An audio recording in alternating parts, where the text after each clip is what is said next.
গত 1 মাস আগে, হয়তো 1 মাস কিংবা 1.5 মাস আগে হঠাৎ করে আমার মোবাইলে একটা কল আসছে। যেহেতু অনলাইনে আমার নাম্বার যায়, এখন আমি আর নাম্বার দেই না। আগে নাম্বার ছিল আমার, এখন আর অনলাইনে নাম্বার নাই। আমি আলাদা লোক রেখেছি, নাম্বার আলাদা দিয়েছি আর কি। তো 1.5 মাস আগে আমার কাছে একটা কল আসছিল, প্রায় 1.5 মাস হবে। আসলে আমি ওই সময় কাঁদছিলাম এই কলটা পাওয়ার পরে। আমি যখন কল ধরলাম, দেখলাম যে একজন মহিলা কল দিয়েছে। তো আমি সালাম দিলাম, আসসালামু আলাইকুম, কে বলছেন? তো উনি কথাই বলছেন, শুধু কাঁদছে। তো আমাকে বলছে যে হুজুর, আমি একজন ব্লাড ক্যান্সারের আমি পেশেন্ট। আমি মেডিকেল থেকে আপনাকে কল দিয়েছি। আমি এখনও মেডিকেলে ভর্তি আছি। আমার 2 টাইমে একটা ছেলে, এবং ডাক্তার আমাকে বলেছে আমি যদি বাঁচি, ডাক্তারদের যে অবজারভেশন, সেই প্লেস থেকে আমার বাঁচার সম্ভাবনা 1 মাস। কয় মাস? যদিও হায়াত মতের মালিক আল্লাহ তাআলা, তবে ডাক্তাররা মাঝে মাঝে শারীরিক অবস্থা দেখে বলে যে আপনার যে অবস্থা, কন্ডিশন, এটা বেশি দিন লং লাস্টিং হবে না। এরকম বলেন ডাক্তাররা। তো উনি বললেন যে আমার মাত্র 1 মাস বাকি আছে হুজুর, আমি মারা যেতে পারি, আপনি আমার জন্য দোয়া করবেন। আমার 2টা মেয়ে, একটা ছেলে, আমি একটা মেয়েকে বিয়েও দিতে পারি না এই পর্যন্ত।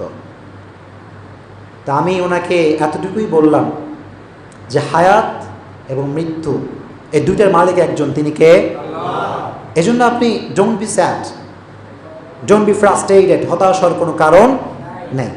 আপনি একটু বিশ্বাস করেন আল্লাহ আপনাকে বাঁচাতে পারে, আল্লাহ আপনাকে সুস্থ রাখতে পারে। আর আপনার মেয়ে যারা বেঁচে আছে, পৃথিবীতে কেউ থাকতে পারে না, আব্বাও থাকতে পারে না, আম্মাও থাকতে পারে না, পরিবারের কোনো সদস্য কেউ থাকতে পারবে না আজীবন। কিন্তু পৃথিবীতে আপনি যদি একাও হয়ে যান, মনে রাখবেন আপনার সঙ্গে কেউ না থাকতে পারে, কিন্তু আছে একজন, তিনি কে? আল্লাহ। আমি বললাম ডোন্ট বি স্যাড, হতাশ হবেন না। আপনার মেয়ের বিবাহ হবে এবং ইনশাআল্লাহ আল্লাহ চাইলে আপনি সুস্থ হয়ে যাবেন। তো আমার মোবাইলে কল আসলে বেশিটা ধরা হয় না, যেহেতু প্রচুর কল আসে অনলাইন নাম্বার থাকার কারণে। তো আমি ওনার নাম্বারটা সেভ করে রেখেছিলাম যে ওনার অবস্থান জানবো।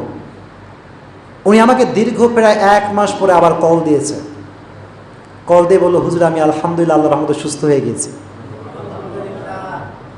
তা আমি শুনে শুধু কাঁদলাম যে আল্লাহ, তুমি চাইলে কি না করতে পারো। তুমি চাইলে সমস্ত রোগ থেকে সেবা দিতে পারো, তুমি চাইলে আমাদের সমস্ত বিপদ দূর করতে পারো। আর যে বিপদগুলো আসে, it's just a temporary danger, এটা সাময়িক, এটা চিরস্থায়ী নয়। এজন্য যে কোনো প্রকারের রোগ, যে কোনো প্রকারের অসুস্থতা আসলে আমরা নার্ভাস হয়ে যাব না। নার্ভাস হওয়া যাবে। Always put your trust on your lord. সর্বাবস্থায় বিশ্বাস করবেন একজনের উপরে, তিনি কে? So disease, it could be a test. এই অসুস্থতা, এটা একটা টেস্ট হতে পারে, পরীক্ষা হতে পারে, কিন্তু এই পরীক্ষায় আমরা কখনো হতাশ হতে পারি মাশাআল্লাহ। 2 নাম্বার, যার বউ ভালো তার জীবন ভালো। আগেও বলছিলাম এই কথা, যে যার বউ খারাপ তার জীবনে কোনো সুখ থাকতে পারে না। 13টা বছর অসুস্থ, যে সত্যিকার অর্থে 13টা বছর মানুষের বাসায় কাজ করেছে। কেন ইমাজিন, মানুষের বাসায় কাজ করে টাকা কামাই করেছে, আর সেই টাকা দিয়ে স্বামীর দেখভাল করেছে। সুবহানাল্লাহ পড়েন। So your soulmate should be good person.